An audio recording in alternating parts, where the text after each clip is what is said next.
اور محمد صلی اللہ علیہ وآلہ وسلم ایک پیغمبر ہی تو ہیں، ان سے پہلے بھی بہت سے پیغمبر ہو گزرے ہیں۔ بھلا اگر یہ مر جائیں یا مارے جائیں تو تم الٹے پاؤں پھر جاؤ گے؟ اور جو الٹے پاؤں پھر جائے گا تو اللہ کا کچھ نقصان نہیں کر سکے گا، اور اللہ شکر گزاروں کو بڑا ثواب دے گا۔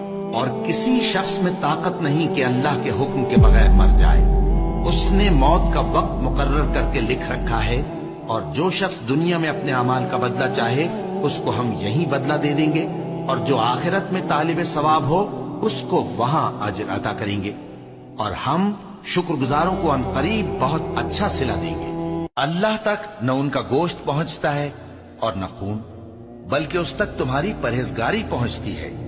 اسی طرح اللہ نے ان کو تمہارے زیر فرمان کر دیا ہے تاکہ اس بات کے بدلے کہ اس نے تم کو ہدایت بخشی ہے اسے بزرگی سے یاد کرو۔